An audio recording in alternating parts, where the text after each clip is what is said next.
because this is pretty important. I'm going to go over exam updates to start out here. So people missed out, then they're, it is what it is here. So I'm going to share my screen, and you might want to have open the classroom because I'm going to be referencing that several times here. So that would be good to do. Okay, more people joining. Okay. All right. So let me think. Tuesday night at 8:30, I had a very important webinar where they were showing us all the updates for the math and computer science exams and everything that they know up until this point they shared with us. So I'm going to pull up a couple links here in case you haven't been up to date on what they've announced this week. So there is a exam demo website. I don't really have an order to go over this here, but I put up a lot of resources that you guys can read in your own time. But some key takeaways from me. I believe you will get a email 2 days before your exam, possibly exams plural. If you're taking more than one exam, you should get an email for every exam 2 days before that exam is scheduled to happen. So be checking your email, and it's going to go to whatever email your College Board account is associated with. So you'll have to double check that. If you're not seeing any emails from the College Board, you should be able to log into your MyAP account as well, like you do to go to the AP classroom. And you should have, basically, I think they said there's a ticket or something that you're going to get access to 2 days before the exam, and you'll click that link and it will take you to the exam. And they say basically, as long as you have an internet connection and a browser that is not Internet Explorer, they recommended Chrome first and then Firefox, but not Internet Explorer. Unfortunately, you should be able to click that. So they've got some information here on that demo.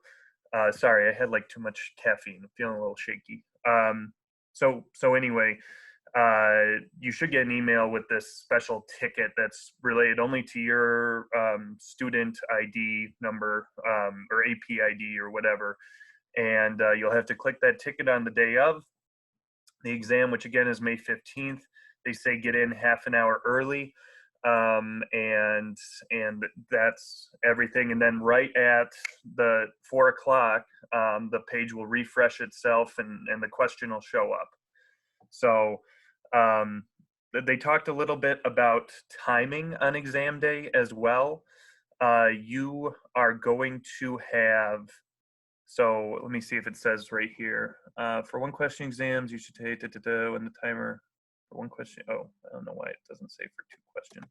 But they were telling us that basically for question 1, the question that they were telling us you'll have 25 minutes for, technically you'll have 30 minutes, but that last 5 minutes is going to be kind of like warning time that you need to submit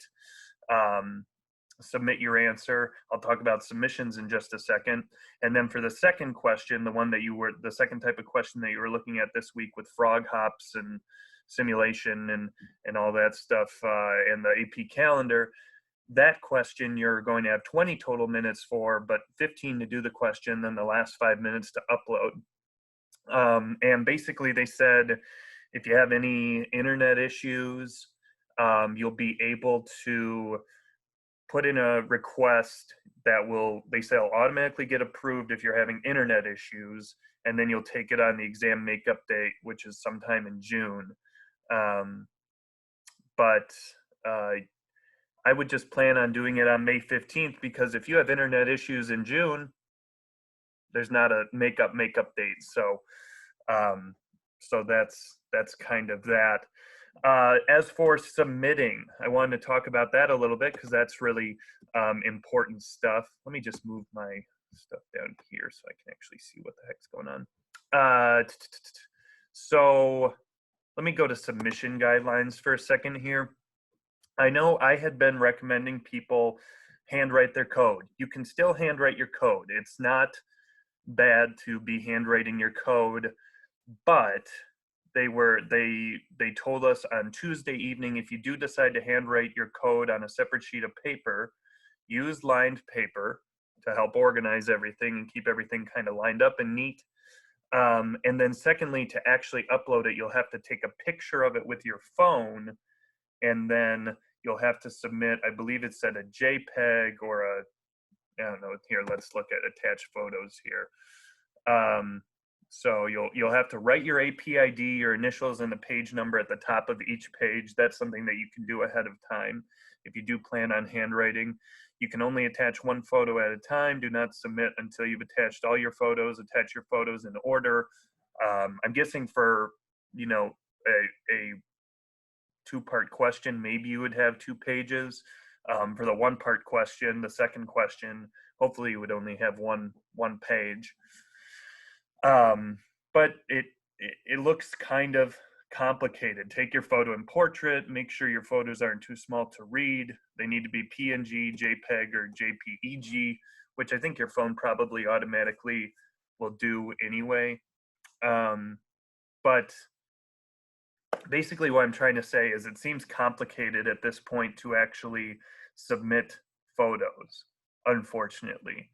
And that's something that they just kind of told us Tuesday night. You can still do it, but you'll have to kind of take a picture with your phone, email the picture to yourself, then put the picture on the submission website, and that might be a little bit complicated. Sorry, just trying to admit people as they come in here. So what's the other option? Let me go back here to the submission guidelines.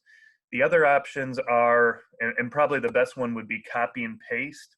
And you can write your code in the IDE of your choice. You could write it in JGrasp. You could write it in, if you're an Eclipse user, you could do that. If you use NetBeans, you could do that. Frankly, if you go into CodeHS, you could click the sandbox and do, you know, free response 1 or whatever, create a program, say it's Java main or whatever, and you could even type in a CodeHS window. I'm not saying I'm recommending that people type in CodeHS for the AP test, but technically you could do that as well. What I would probably do, there's an application called Notepad++.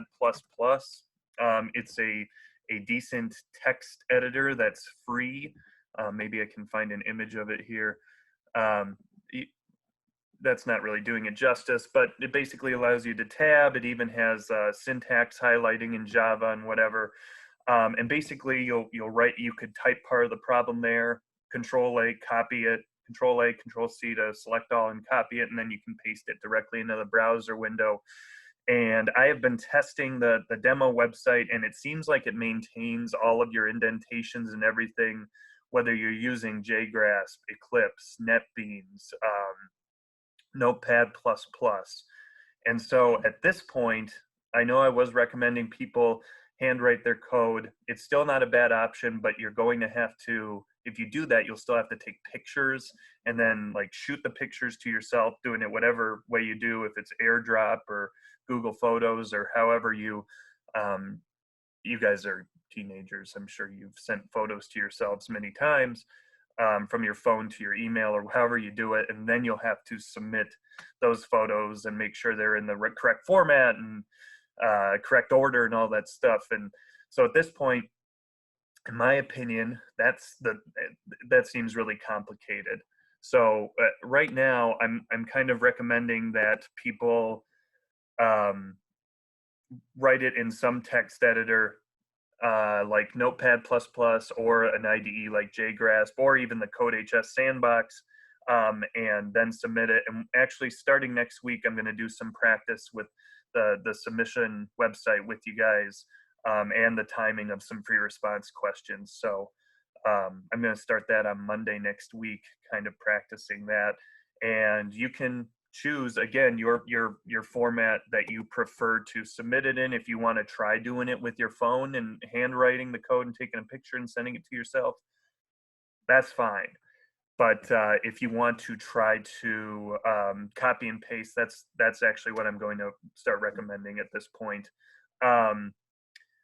Do not use Microsoft Word to write your code on test day, please. It's going to auto capitalize a bunch of stuff and variable names and whatever.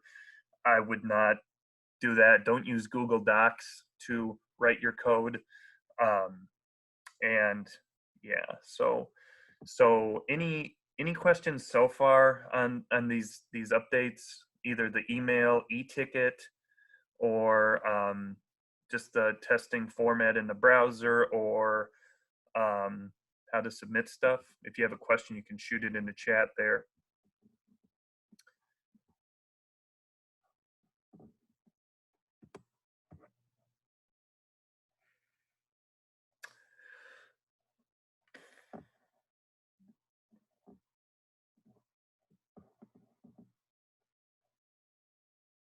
Okay, I don't see any questions so far in the exam formatting. It would, if you have one, shoot it in the chat as soon as you see it. Miss McLaughlin sent out our class list, and we still have, I think, 78 of you folks taking the AP test, which is awesome. That's great. That's really great. But you know, if you're going to try to figure out the stuff on exam day without watching these, I'm talking to people that are watching the videos. So why am I complaining? You guys are here, the committed ones. I see you. So I appreciate that. So I just clicked on, I did put one more link on here. The AP College Board actually has a demo website for showing what the testing and submittal process is going to look like. They have a great website URL. It's ap2020examdemo.collegeboard.org. And just to kind of test out the submittal process on your own. And when you go here, I'm just going to enter practice in all capital letters like it says I can do right here. For the real exam, your AP ID will be in the AP exam ticket that will email you 2 days before each exam. So otherwise, you'll get an email from the College Board with this ticket. But this is good for practice. I recommend anybody check this out and use this application, complete the following, blah, blah, blah, read the exam demo question 1, submit your response, read exam demo. I'm not going to go through this right now with you folks, unless maybe we have time at the end, but they're trying to show essentially, oh, and I'm definitely not doing all this in front of you guys right now, but this would be good to check out on your own time just to make sure A, your browser works, and B, the method that you're going to choose to submit your code works, whether that's, again, a photo in PNG or JPEG form that you take with your phone and then AirDrop or Google Photos or however you send photos to yourself, and then upload it from your computer, or B, like I said, I'm recommending now that people just type their code, but you could handwrite it and take a picture of it. So please do check out this this exam just practice submission website, so you can check it out and make sure that everything's working on your end, essentially. Any questions there? If you have one, you can shoot it in the chat. If I can find chat, hold on.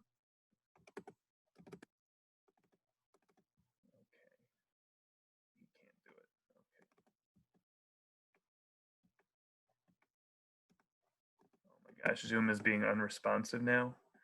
Okay, that's fine. Whatever. I don't know what's happening here. Can I just minimize this? Okay, whatever. I don't see anything in chat, but that could be because my chat window's not working here. Let me try something really quick. Okay, looks like no questions in chat. All right. Back to it here. So that's submitting and all that stuff. So that's what I wanted to talk about first and foremost. I wanted to make sure I recorded that and talked about it. And again, I'm going to have opportunities Mondays and Fridays going forward. I'm going to do actually what they've been doing. If you've been following the YouTube series this week, where they've been going over free response strategies, I'm going to take the questions and actually put a timer up, and we'll do some questions kind of together with the timer to feel the time pressure, because you play how you practice, and we got to practice how we want to play, basically. So so that's kind of the plan for the next 2 weeks there on Mondays and Fridays. So okay. After that, as you guys know, the test is going to be open note. So I technically could be Googling the Java quick reference on the day of the exam. Now, that's going to slow you down. It's not going to work for you. And furthermore, you probably, might be able to get into some plagiarism problems there and have your score canceled. So what I'm recommending is that everybody makes their own study guide for several reasons. First of all, when you make your own study guide, you review material that maybe you've forgotten. Two, it's organized in a way that you understand, and so you've seen it before and you know how it's supposed to look and all that stuff. So you should be totally familiar with it on test day. And then lastly, the more you write out the stuff, the more familiar you are with it. So just writing the exam guide can make you more familiar and a better programmer. Now, that being said, it can be hard to figure out where to start. I put up a link that is not working right now. Let me try refreshing. This is classic technical difficulties while you're doing stuff live, huh? Okay. I've shared this with just a couple of you, but essentially this is a exam reference sheet that was put together kind of collectively by the AP Computer Science teachers group, and it has a lot of important information that's well formatted, a lot of good examples, a lot of stuff that you might want to do on test day, a lot of stuff that's shown up before in previous free response problems. And so it kind of starts with the math class. It says what different methods do, like absolute value, how to do exponentiation, square rooting, only stuff that's in the AP subset here. So even the random class and stuff like that. Then it goes into, instead of just the methods, stuff like actual algorithms you might want to do, like generating a random number, possibly something that you want to do. Checking for divisibility is something that you would want to have on your test sheet. This right here, identifying the nth digit of an integer, that's very similar to what we looked at in the digit list problem a few weeks ago. So like I said, there's just tons and tons of examples. It goes into the string class, using index of. Now, I will say one thing about this. The person that wrote it originally started coming up with examples, used Gucci Gang a lot, and then some of the older members of the AP Computer Science A teachers group thought having gang in the examples was offensive or something unsavory. So if you see a lot of examples that say Gucci team, that would be why. So there's just a ton of good examples. Sorry, I know it is lame. They should have left it as Gucci Gang, I'm sure. So if you see a lot of examples that say Gucci, then that would be why. And they have a lot of stuff like helpful algorithms, looking at every single letter in a string, using a reverse loop, stuff like that, searching through a string, stuff that could be really important. Now, technically, you could just print out this exam reference. That's fine, but if you don't look at it, then it's going to be totally new to you on exam day when you have 25 minutes to answer one question, 15 minutes to answer another question. How long is it going to take you to flip through this? How many pages is this document? Like 20 some pages, and learn it on a test while you're under pressure? I wouldn't recommend it. So what I'm trying to say is I posted this resource for you folks, and I recommend you do use it, but try to make your own study guide, or at least look this over, put post-it flags in it, make sure you understand where stuff is in it, so that on the day of the exam, you know how to use it. And so again, there's a lot of useful stuff, finding the max and min in an array, finding the average of an array. So a bunch of stuff for arrays, and then there's stuff for array lists as well. So essentially anything under the sun that you can think of, there's really good examples in this guide, and I've posted it right here. And I would recommend at least having it printed out, at the very least have it printed out. If not, then flagging it, making sure you have stuff highlighted that's important to you, and then maybe even going the extra step of making your own study guide based on that one. Some people have distributed like their own, made a Google Doc that they're sharing, which is fine, but please do not on exam day open up a shared Google Doc. Do you understand why that would look bad while you're taking the AP test? Probably. So it's totally fine if you're making a, if you're collaborating with somebody else to make a study guide, that would be fine. But before test day, I would make sure that you make your own copy that only you have ownership of, and that the other person makes their own copy that only they have ownership of. Because I think on exam day, it's probably going to be not so good of an idea to have open a shared document. That would be easy for them to see that as unsavory collaboration and plagiarism possibly. And there's nothing wrong with creating a shared study guide, but please make sure that you have your own copy of it on test day. Does that kind of make sense? Okay, I need a drink of water to balance out the caffeine here. So major takeaways so far: you're going to get an e-ticket. First of all, you're going to get an e-ticket 2 days before the exam. If you don't see that email, then log into your MyAP College Board account, because I know you don't always read emails from me. I know you don't always read emails from administration, from the counselors, etc. But that's an email that you definitely need. And so they're saying, if you don't get it in your email, that's on you. You can log on to AP Classroom and find it. So number one, make sure you have your e-ticket 2 days before the test. Next, make sure you check out the AP 2020 exam demo. I've linked it right here. Just walk through it and make sure it's working in your browser and your environment, and especially with however you want to submit your code. Number three, speaking of submitting your code, what a good segue. Think about how you want to submit your code. I had been recommending handwriting, but it seems kind of complicated at this point because you'll have to take a picture with your phone, send it to yourself, and then upload it and make sure it's in the correct order and format and all that stuff. You can still do that, but now I'm recommending instead you either write it in JGrasp or Notepad++ or something else, and then just copy and paste it. They did say that you will not be able to actually write it in the testing environment. You'll have to copy and paste it from somewhere else, which is kind of interesting. And then lastly, number four, making sure that you have some type of study guide. Don't call it a cheat sheet, it's just a study guide, it's open notes. So I've provided this example to help you get started, but then the rest is kind of up to you. Yeah, perfect, thank you, I appreciate that. People always remind me once it's too late to disable annotations, but thank you.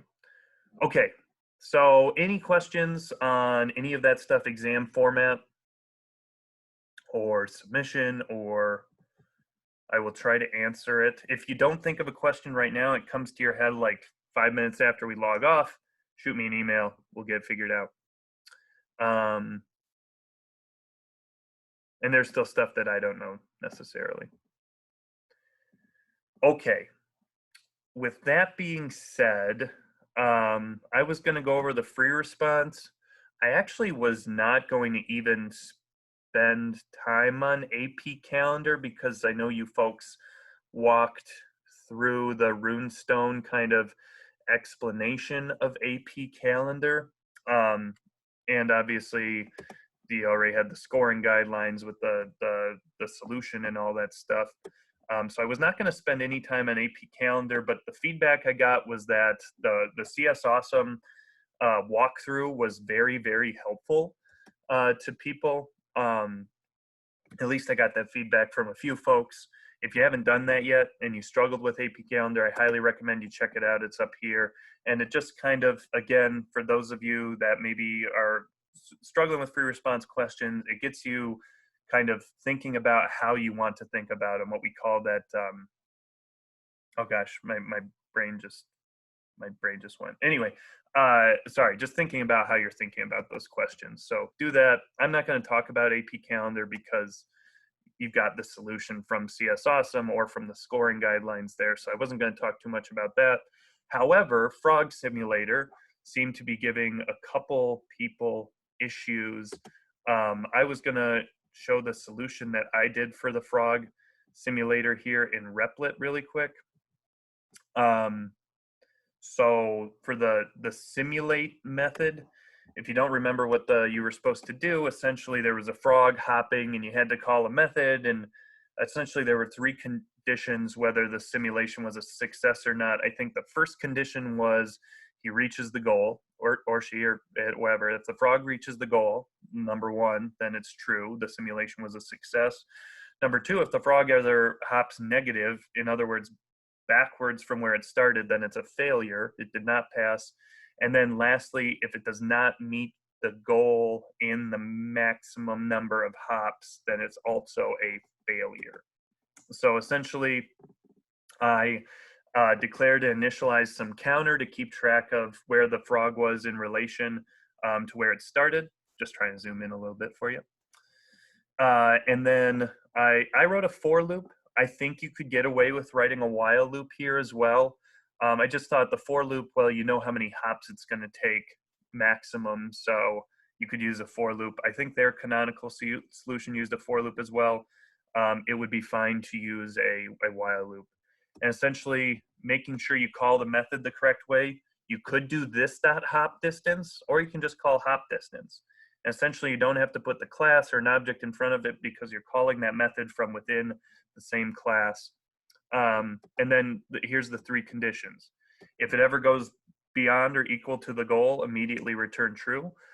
If it ever goes negative relative to where it started, then return false.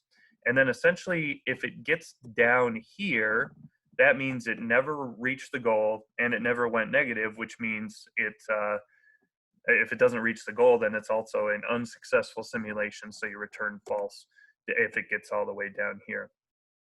So that's what I did for the simulate method. For part B, which, just to be clear, on test day, the second question is not supposed to have a part B, maybe an open-ended question, but not a part B.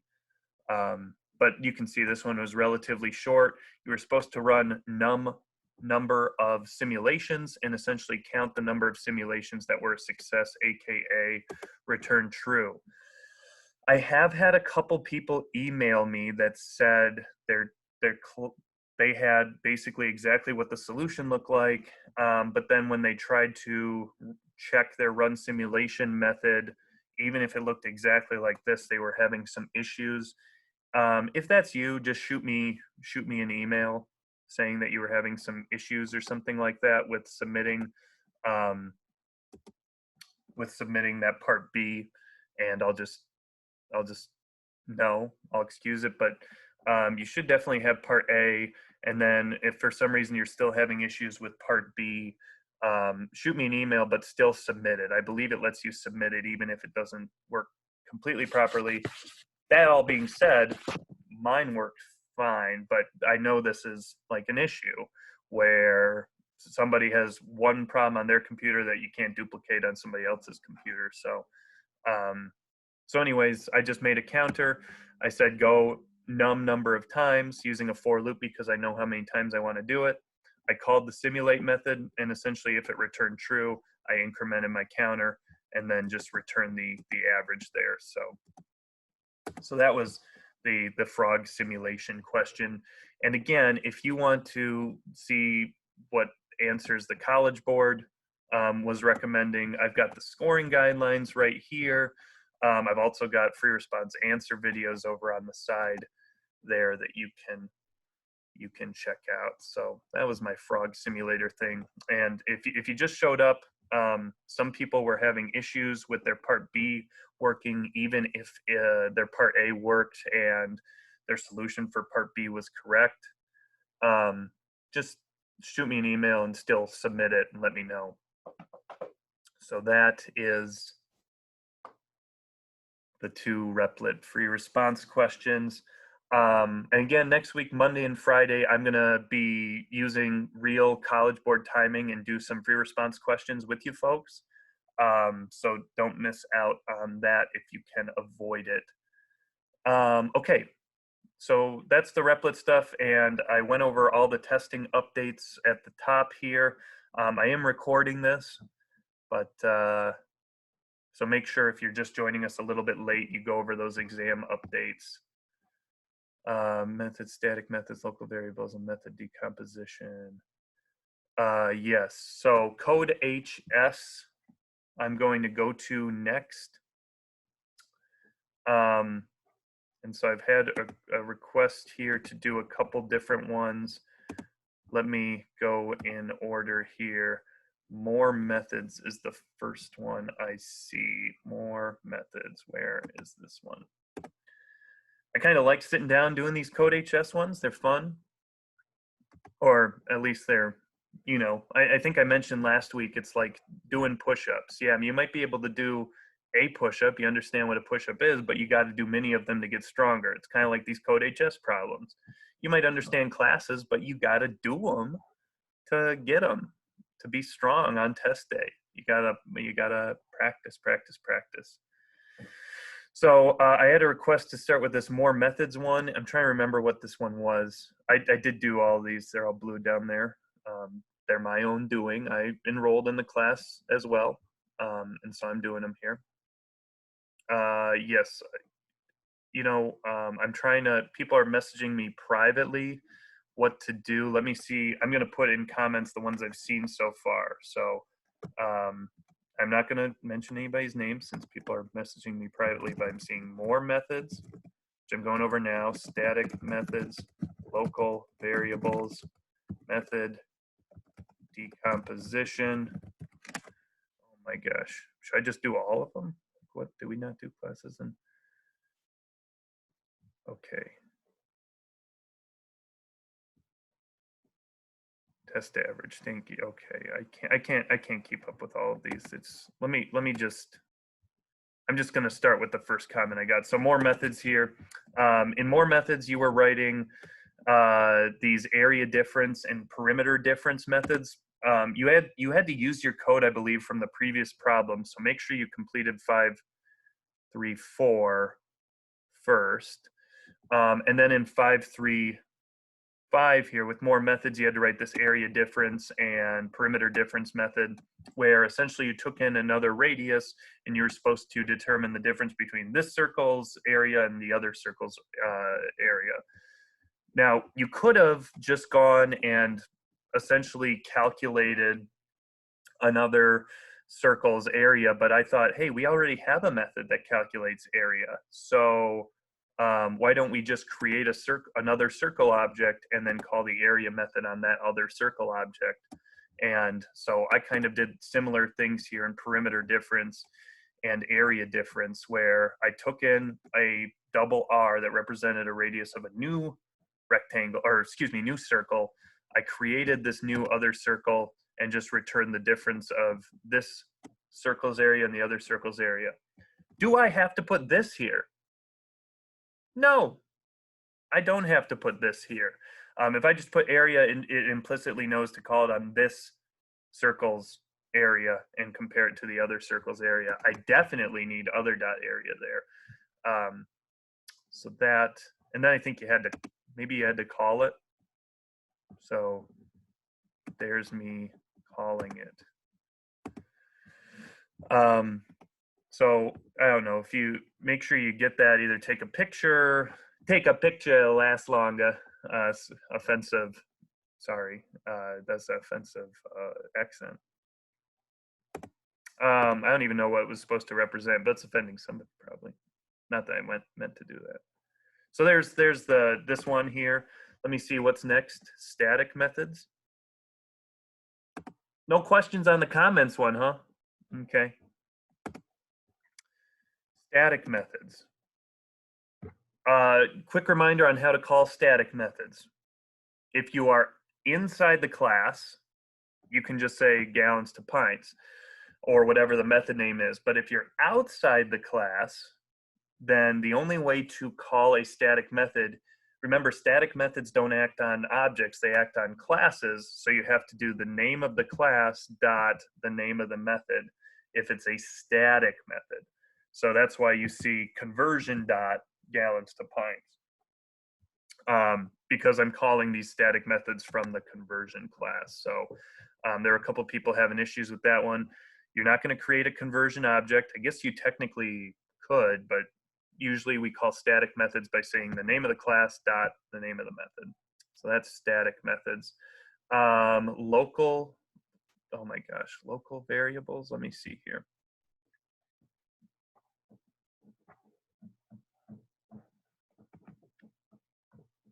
Why did I make this public? Probably could have just made it private. Okay, so this one, local variables, if you have gotten to this one, you're supposed to write an overloaded add 5 method. One of them just adds 5 to 10. The other one that takes in a local parameter is supposed to add 5 to whatever that local parameter is. Here's the idea with this one. Essentially, if you we call the overloaded add 5 method, aka you send in a value for a as a parameter, then it will use that value of a and it'll call this method because this is the only one that expects a integer parameter. If you don't send in a parameter for a, the most local a that this method down on line 16 sees is this static variable that I've created up here. If you're wondering why is it static, I can only call I can only use static variables and static methods. So I had to make this one static up here. Now, what are the chances we see a static variable having to be used or having to be declared on the AP test? I would put it between 0 and 0.00001. Very unlikely that we have to declare and or initialize a static variable like this, but essentially putting it up here, making it to 10, if it doesn't find a local a, it'll use this value of a. If it does find a local parameter a, it'll use that value of a. So it just uses the one that's more local. Method decomposition. So I'm going to be honest with you. The main method was a lot more complicated, and so my main method is going to look a lot different than yours now. I'm not sure how much I'm going to be able to help on this one without starting from scratch here. But essentially, you were supposed to make this one make the main method look like they have over here on the right. So I tried to take the parts like where they did double interest equals get interest. Well, that told me I need to make a method called get interest that returns the interest. And so I took all the code to create a scanner to prompt the user to get the interest and all that stuff, and I put it into this method. For printing the results, they had some of this code already inside of the main method. I took it out, and when I took it out, I go, okay, what values am I going to need to make this work? Well, it references the year, the balance, and the interest. So I need to have those as parameters for this method. Since the method is only printing, I'm going to make it void. And then essentially, I'm just doing what was already in the main method. I honestly wrote the method signature by kind of looking over here on the right, seeing what values they were sending. I see an int representing the year, and then a balance variable and interest variable. So I put those in parameters in that order. Same thing with process years. They already had this for loop down here.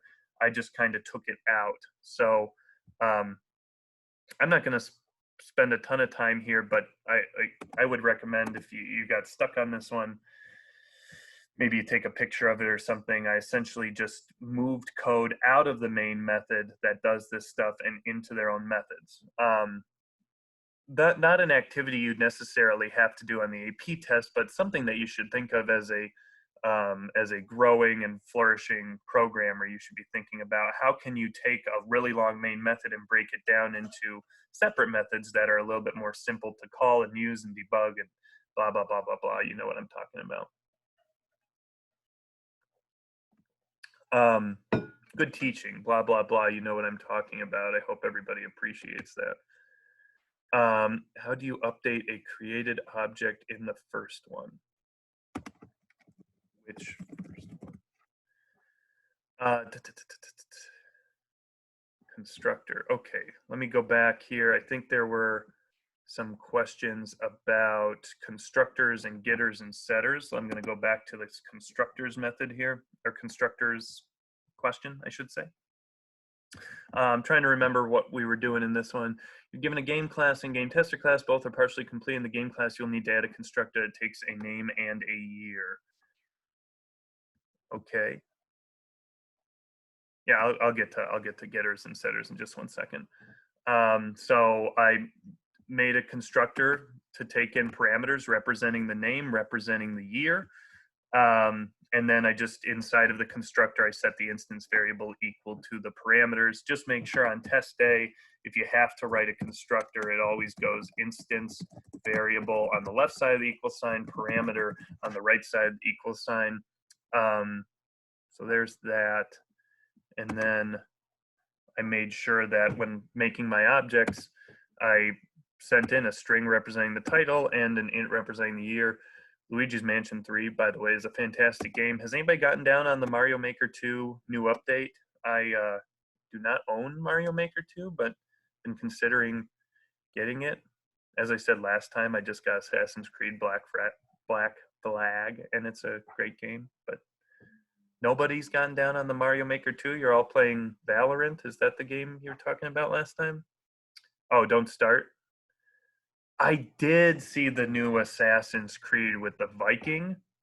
Looks pretty cool. I think the Assassin's Creed games are good. Assassin's Creed free is 2 is free right now. That sounds like a distract. I gotta focus on coding first, Black Flag second. I don't have you play. Okay, more. Was there a request on more constructors? Constructors. Trying to go back and make sure I answer. Getters and setters. That's the next one. Getters and setters. So, am I in the right one here? I think so. So the picture class. I'm trying to remember what I had to add. Oh, a couple method, add getter and setter methods here. Methods name should be get name. Okay. So here's my accessor methods, or my getters, aka, that just return whatever the instance variable is. Here's my mutators, or my setters down here that are void and called set whatever. They do take in parameters because I want to change the name of the, or excuse me, change the value of the instance variable. And remember, when I do that, I need to take in some parameter, and I'll make the method void.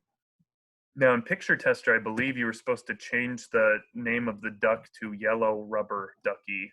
And so you take the name of the object dot, the name of the method set name, and then take in the string yellow rubber ducky.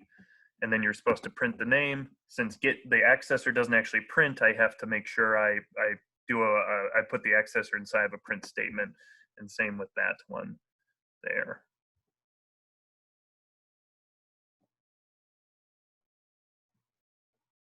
Test average. Where is test average? Is that in here? That's okay.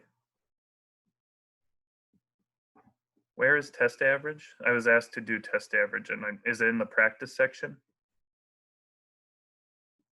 Gotcha. Were there any more questions on this CodeHS unit? Hopefully, if you didn't get something, maybe you took a picture of it. If not, I am going to record this and I'll post it as soon as I get off here in a couple minutes. Okay. By the way, those of you that are doing the practice, which seems to be a lot of you based on some of the emails and requests I've gotten, the practice section has some great problems. If you haven't been checking it out, you're missing out. There's some good stuff in this practice section. So it's called test average. Let me try finding it here. Objects level 2. It looks like I've already done it, but we can still enjoy it together like I'm looking at it for the first time. It says for this problem, you are given an array of assignment objects that has an assignment type, points earned, and a points available. Return the decimal average for all the assignments with a quiz assignment type.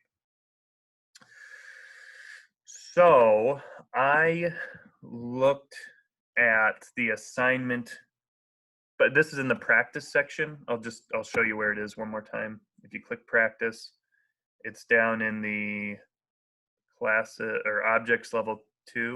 Oh, now it's saying I haven't completed it. Cool. So it's in objects level 2, which I recommended people do this week. And it seems like a lot of you did do some of these this week. And if you haven't, you're really sleeping on some good stuff. So here's the assignment class. And I see that the assignment class has 3 instance variables, a type, amount earned, and points available and stuff like that. And so you were supposed to add up the average of all the assignments that have a quiz assignment type.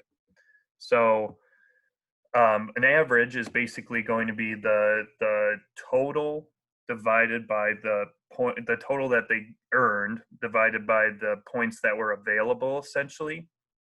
And so I used an enhanced for loop, and I said for each assignment A in assignments, if the type is quiz, then take that assignment and add the amount of points that they got to total and add the available points for that assignment to available. And then since I declared them as doubles up here, I don't have to worry about any weird type issues like you might have gotten when you were doing part B in the frog simulation question.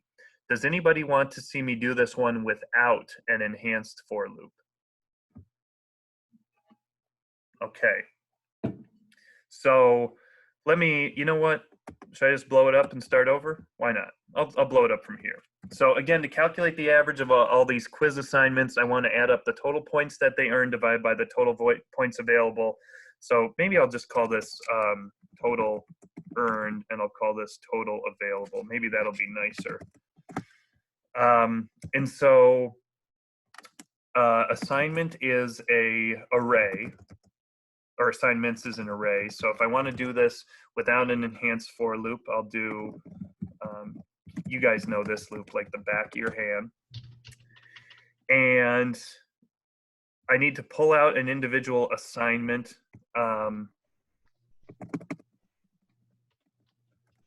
equals assignments sub I. And then I want to say something like if a dot, I look back at the assignment class. Gosh, this was a great question. Whoever wanted this one, this is good stuff. This is almost like one of the array list problems. It's just done on an array because it's an array of objects. I look here, there's a get type, get available, get earned. So get type is going to tell me what type of assignment it was, and I want to see if they are a quiz. So I'll say a dot get type dot equals, if the type is a quiz, then what I want to do is add the, let me look back at the assignment class here, add the points earned to the total earned. I can't even remember, like 2 seconds, get earned. I don't know how streamers just do what they do. It's too hard to read and walk and chew bubble gum all at the same time. You guys know what I mean. Get available is the other method here. And then, so I'm basically saying pull out an individual assignment one at a time. If that assignment's type is quiz, then add the earned points to total earned, add the available points to total available using the compound operator plus equals, and then at the end just return total earned divided by total available. Now, do I actually need this line on line 6? I don't, but if I don't do this line on line 6, then Right here, I'm going to have to do assignment sub I dot get type. Right here, I'm going to have to do assignment sub I dot get type or get earned. And here I'll have to do assignment sub I dot get available. Basically, I got out of having to write assignment sub I 3 different times by making a variable there. Does this work? I hope so.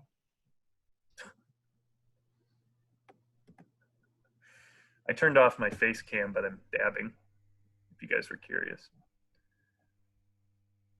I'm okay, though. Great question. Great question. I like that one a lot because, again, you're dealing with a collection of objects. And so you kind of have to flip back and forth between assignment and your code. And so that's a great question for that first type, that big type of question that's going to be worth 65% of your AP test grade is on an array list of objects. And so although this one was an array of objects, it's still a great question to look at.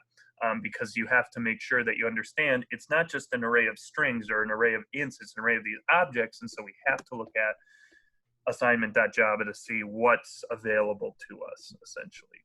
How does it help us solve our problem? Which kind of goes into what we were looking at this week with the AP calendar and frog simulation. You have to look at a class that you didn't write, methods that you didn't write, and use them like they're your own. Cool. Great question. Were there any others in the practice section? Again, if you're not checking out the ones in the practice section, oh boy, that is good stuff right there. Okay. All right, I'm trying to think. If you have any other questions, you can type them into the chat. While you're doing that, I just want to kind of review what we talked about at the beginning of the hour with the new testing stuff. First of all, you're supposed to get an email 2 days before the AP test. So if our test is on May 15th, which is 2 weeks from today, then you should get an email on May 13th with a e-ticket that is only for you, and when you click on it, it'll go to the test on a test day.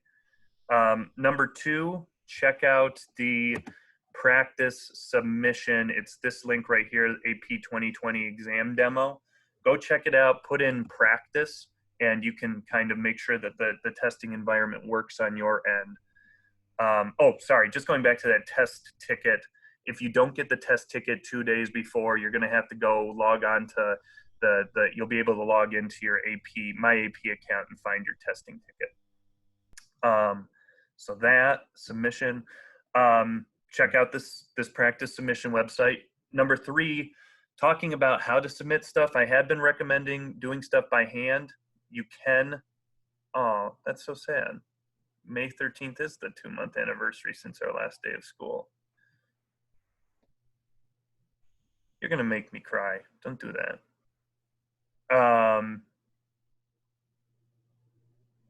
Oh, submitting.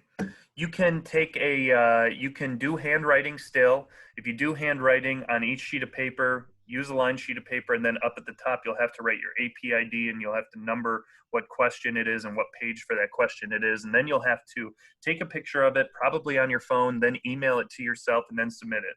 So you could still do that, but you can tell that's pretty complicated. But you could do it that way. The way I'm recommending it now is that you do it just in JGrasp or Notepad++, or technically you could even write directly into the CodeHS sandbox, which I demonstrated earlier in this video. And then you'll just be able to copy and paste your code into this submission. So again, test tickets, check out the practice site. Just make sure that you can actually log in, use the environment in your browser, and then 3, think about how you want to submit stuff on test day. They have this guide that I posted on different ways that you can do it. Again, I'm recommending copy and paste at this point because it should maintain all your formatting. Please don't do it in Microsoft Word or Google Docs because then it'll auto-capitalize the name of your variables and it's just a disaster. And then the last thing I talked about the test, since it is open notes, technically you could be searching the internet on the day of the test. You have 25 minutes for one question, 15 minutes for the other question. You're not going to have enough time to search for stuff. And furthermore, if you're searching for stuff, you might be called out on plagiarism, stuff like that. You don't want to do that. So what I'm recommending is you have your own hard copy study guide that you make yourself before test day, so you know what it looks like. And if you create it, you'll know where you're struggling. And then lastly, when you're creating it, you'll get better at those topics. To help you make your study guide, I posted this link that's like 20 pages, which is way too much, but it's 20 pages of essentials and algorithms that might show up, aka patterns of code that have shown up on free response problems before. And you could either print this out and flag it with your own Post-its if you want to do it that way, but I'd recommend just kind of reading it and then handwriting out or typing out your own study guide. And I guess you could make a Google Doc shared document where you make a study guide with somebody else that you collaborate on. But please, if you do that before test day, make sure you make your own copy of it that only you have permissions for, so it doesn't look like you guys are, cheating or in real time or something like that. You definitely don't want to be logged into the same document while you're taking the AP test. I'll say that. It's noon. It's Friday.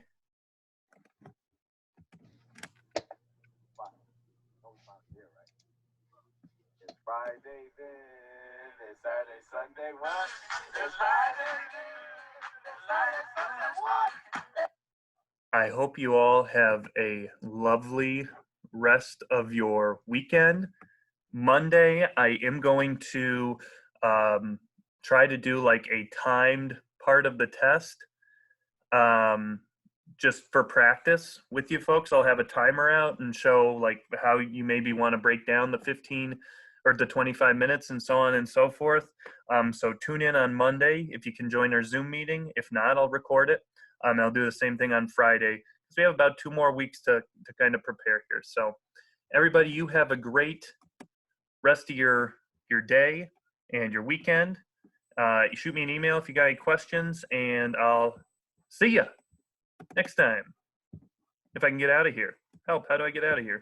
Somebody help, I'm trapped in this meeting. Thank you, Mr. Foster. You're very welcome. Bye, everybody. Bye.